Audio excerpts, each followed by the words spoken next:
Hi everybody, this is Black Rhino Ranger. Now we're about to reach the 2010s during my birthday countdown towards my birthday I did last year. In 2010, I turned 16, and instead of going to college, I entered sixth form in school. In England, we have things called sixth form. Like I said, I never went to college, I never went to university, but I studied for an extra 2 years in school. Let me just mute this a little bit. Anyways, what happened during that year? Oh, something's happened. Oh no, sorry, there was a bit of an ad. Anyways, in 2010, some things happened that year. It was when My Little Pony: Friendship is Magic was released, and that show took the world by storm. It helped popularized kids, not just kids. It helped popularize that children for. How do I say this? It was mainly made for little girls, but it grew a humongous male fan base. Yes, and I became one of them back in 2011, around the same time as Skylanders. When at first I didn't like the idea at first, but then when I realized it was a bit of a meme. I took a look at it out of curiosity. And then, after watching a few videos, especially one that parodies Pinky and the Brain and Animaniacs, hence what got me into Pinky and the Brain and Animaniacs in the first place, and also some music videos, primarily by Weird Al Yankovic, and I think that's what got him on the show, from what I read on his Squeezebox book. And of course, and I decided, you know what, I want to watch as many episodes as I can, and I got addicted to it. I couldn't get enough of it, and I kept making a lot of clip videos, a lot of edited videos, a lot of music videos of it. I kind of stopped around the late 2010s because not only because of YouTube's copyright system, but Hasbro has been on a bit of a copyright rampage with anything My Little Pony related. Even if it's for about a second or two. And not to mention, with the 2020s on the YouTube Kids system, trying to upload a My Little Pony video is quite risky because even if it's a fan-made video, a fan-animated one, you're in risk of having it labeled as made for kids, as in turn off your comment section and you can't fave it traditionally. And I've seen some animations that are like this, and it kind of scares me. It's probably why I prefer to animate in my own style rather than try to be as faithful to the original My Little Pony style as possible. But nevertheless, I still look fondly at My Little Pony and how it got me into checking out more female-focused shows like Star vs. the Forces of Evil and the Owl House, and also made me want to revisit the Disney princess shows like Snow White and the Seven Dwarfs, Cinderella, Sleeping Beauty, Princess and the Frog, etc. And okay, and one of my honorable mentions. Adventure Time. Probably a necessary what was needed to make a big comeback for Cartoon Network after the disaster with Cian Rio. Yeah, Camp Lazlo being in Cartoon Network's biggest mistake by foot. Seriously, Mr. Renter, what got you to say that? Anyways, and there's Regular Show, which I should hate because of its mundane title, lackluster opening, and everything seems a bit, too regular. And the characters are kind of jerks to each other. Well, it really, really works. There's something about the show where it's kind of like Ed, Edd and Eddy a bit, where the characters are kind of jerks to each other, but yet nevertheless, it's still a good show, and it's really funny. Pink Panther and Pals. One of the last things we got that's Pink Panther related in recent years. It was a bit of a nice comeback for the Anthony Aardvark. Though I find it a little weird that Kel Mitchell from Kenan and Kel is voicing the ant, but nevertheless, I think it's a nice it's a nice little addition to the Pink Panther series. Transformers Prime. If you weren't too fond of Peter Cullen's return with Optimus Prime in the live-action movies, then Transformers Prime is a much better comeback of his, along with Frank Welker. And in fact, it's one of the darker Transformers shows. It takes notes from various other Transformers franchises like G1 animated and even the Michael Bay films, but they've made it darker with more story, and it can be a bit depressing and serious at times, but it's my kind of serious. And it does have a little bit of humor in other places. I think it was something the War for Cybertron trilogy kind of lacked a bit. They were trying to take themselves a bit too serious, but here I think they had it serious enough. Yeah, anyways, my most favorite animated film of 2010s is How to Train Your Dragon.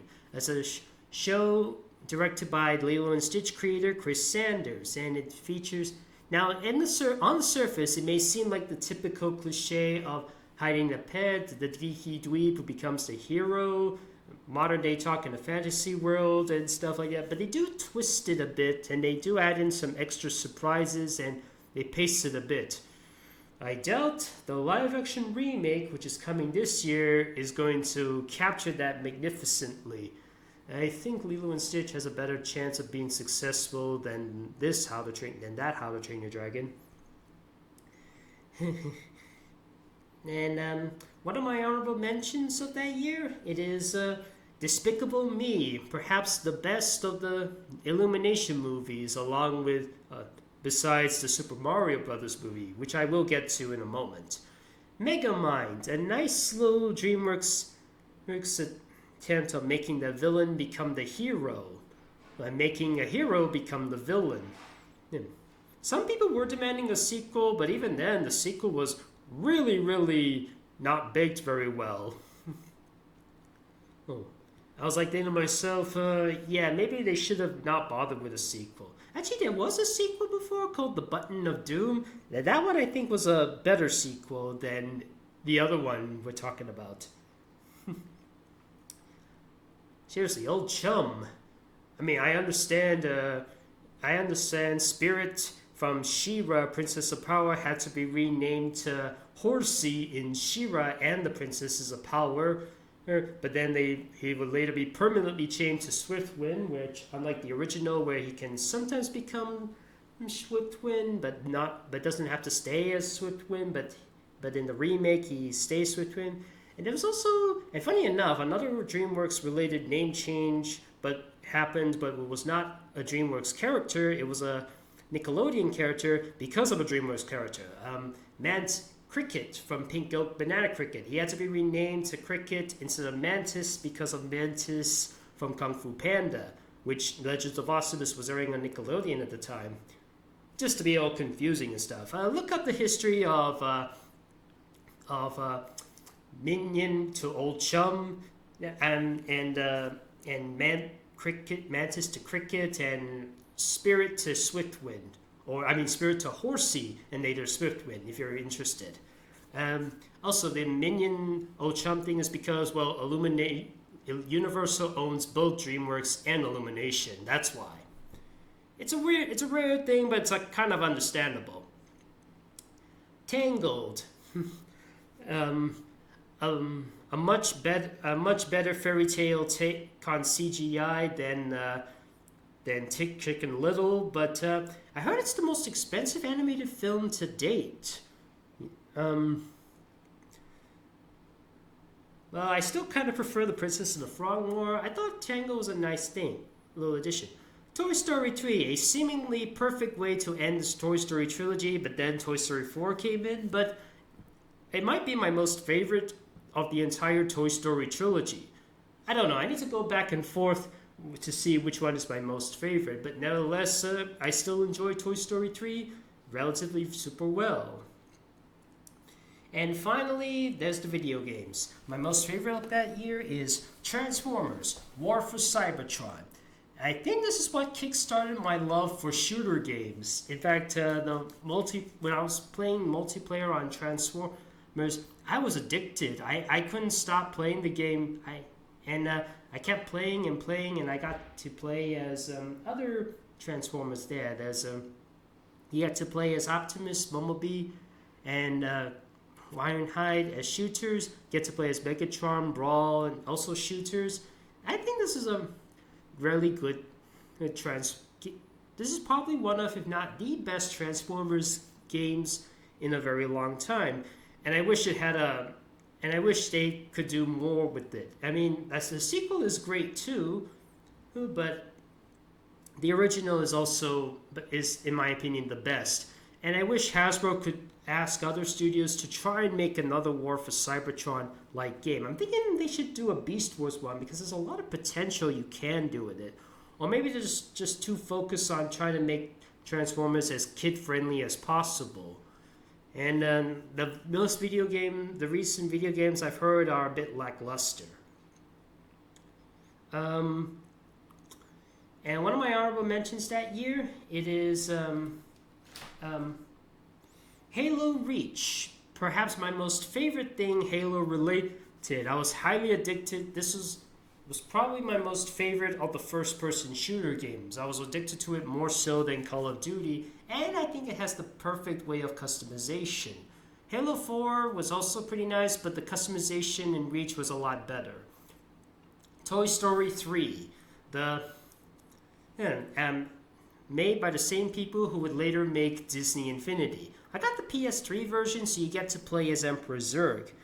You get to play, yes, the first game lets you play as Buzz, Jesse, the game lets you play as Woody, Buzz, and Jesse, but the PS3 version has the ability to let you play as Emperor Zurg.